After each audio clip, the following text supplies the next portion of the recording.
मनीषा और आप देख रहे हैं प्रदेश तक। आज हम मौजूद हैं भोपाल की बिट्टन मार्केट की राम रसोई में, जहां पे स्थित जय मां विष्णु दुर्गा उत्सव राम समिति में। उनसे बात करते हैं जिन्होंने ये सारे पंडाल की जितनी भी जिम्मेदारियां थी संभाली थी। नमस्कार सर, आपका क्या नाम है? मेरा नाम अजय उपाध्याय है, प्यार से लोग मुन्ना भैया बोलते हैं। अच्छा, तो मुन्ना भैया बताइए ये कब से स्टार्ट हुआ, क्या हुआ? जो पंडाल बन रहा है इसको लगभग 4 महीने हो गए। पिछले 4 महीने से इसमें काम चल रहा था। अच्छा, तो यहाँ पे कौन कौन से भगवान और कौन कौन सी मूर्तियाँ आप लोग ने स्थित करी? हमने इस बार पंडाल को बनाया है, कोल्हापुर की महालक्ष्मी मंदिर का रूप दिया है। और हमारी झांकी की पहली खासियत है कि ये 4 फेस होती है, जो मध्य प्रदेश का पूरे हिंदुस्तान में कहीं भी नहीं होती है। सब जगह से केवल फ्रंट फेस रहता है, इसलिए हम चारों तरफ घुमाते हैं और लाते हैं। और इस मंदिर की खासियत ये है कि साल में केवल एक बार सूर्य की किरण उनके चरणों में पड़ती है, बाकी टाइम पूरे उसमें अंधेरा रहता है मंदिर में। तो जैसा कि आप बता रहे हो कि बाकी टाइम अंधेरा रहता है, तो ऐसा आपने अनुभव कब किया? हम जाके देख के आए ना। अच्छा। जहाँ का भी हम बनाते हैं वहाँ जाती है समिति और अपने अपने खर्चे से जाती है। अच्छा। और यहाँ के लिए भी हम लोग देख के आए हैं। तो आपके साथ और कितने लोग हैं जो इन सब में मौजूद रहते हैं? सारी आपकी जितनी भी जिम्मेदारियां रहती हैं उसमें?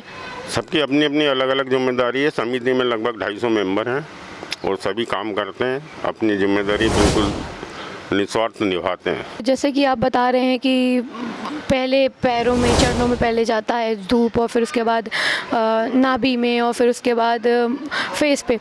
तो ये जो आप बता रहे हो, ये अनुभव आपने किया कब, ये मैं पूछना चाह रही हूँ। हम गए थे जब नहीं था, वो साल में केवल एक ही बार होता है ना। हम तो अभी गए थे। अच्छा। लेकिन वहाँ का इतिहास जो है वो तो देख के आए ना। इतिहास देख के आए हो आप? अच्छा। तो जैसे कि मैं ये पूछना चाह रही हूँ कि कितने लोग यहाँ पे मौजूद होते हैं इनके दर्शन करने के लिए? यहाँ पे 1.5 से 2 लाख पर डे आते हैं। Per day. और इतने सारे लोग को मैनेज कैसे करते हो आप लोग? 250 मेंबर है हमारे पूरे। मैनेज अलग अलग ड्यूटी है, लाइन में अलग रहते हैं, पंडाल में अलग रहते हैं, अलग अलग जगह रहते हैं। जैसा कि आप बता रहे हो कि राम रसोई भी यहाँ पे है, मतलब बहुत सारे लोग वहाँ पे खाना खाते हैं।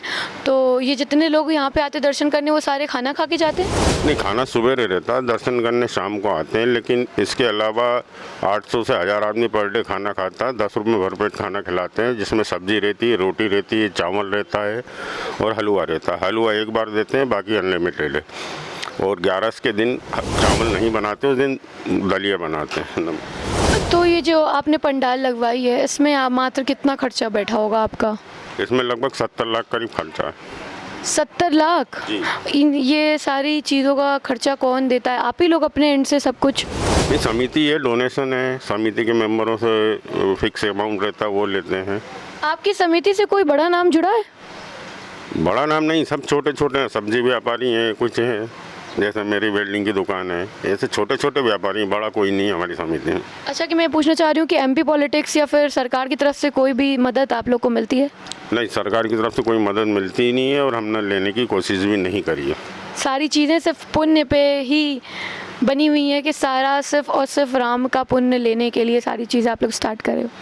दोनों चीज़ें, उसमें पुण्य भी मिलता है, सेवा भी होती है और एक आत्मा को शांति भी मिलती है कि अपन सेवा का कार्य कर रहे हैं। जैसा कि यहाँ पे बहुत सारी मूर्तियाँ हैं, तो क्या ये सारी मूर्तियों को विसर्जन करेंगे आप?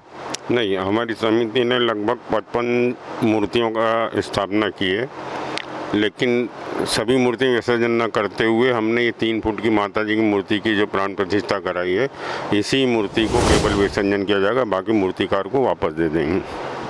अच्छा, तो मतलब इसके पीछे का क्या रीज़न क्या है कि आप मतलब इतनी सारी मूर्तियाँ क्यों नहीं करना चाहते हैं विसर्जन? सिर्फ ये बहुत ही छोटी सी मूर्ति को विसर्जन कर रहे हैं?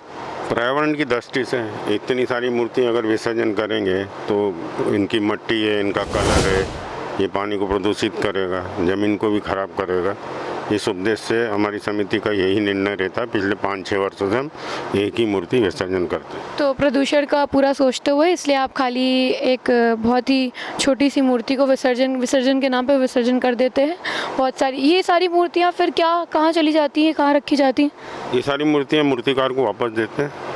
हर बार उससे ये लेने से पहले ही तय कर लेते हैं और ये मूर्ति उनको वापस की जाती है। ये सारी मूर्तियाँ उनको वापस, जैसे आप बता रहे हैं कि 70 लाख रुपए आप लोग का इसमें इन्वेस्टमेंट हुआ है इतनी सारी मूर्तियाँ लाने में, तो क्या ये आप किराए में लेते हैं कि खरीदते हैं या फिर वापस कर देते हैं अपने एंड से? नहीं, किराए पे नहीं लेते हैं, उनको मूर्ति बनाने का पूरा पैसा दे देते हैं। अभी जैसे लगभग 5.5 से 6 लाख रुपए की मूर्तियाँ हैं, लेकिन उनको ये विदाउट मूल्य वापस देते हैं, उनसे कोई पैसा नहीं लेते हैं। तो बहुत अच्छी बात है कि आप बिना किसी पैसे के, क्योंकि लोग आजकल क्या करते हैं किराए पे ले लेते हैं और फिर उसके बाद जो है जो उनका काम हुआ हो ना वापस कर देते हैं और उनका जो भी रहा किराए वाला ही अमाउंट रहता है, लेकिन आप खरीद के फिर देते हैं, ये भी बहुत अच्छा कार्य है। इस पर आप कुछ कहना चाहिए? जो मेहनत, मूर्तिकार की मेहनत का तो पैसा उसको मिलना चाहिए ना, किराए से क्या है।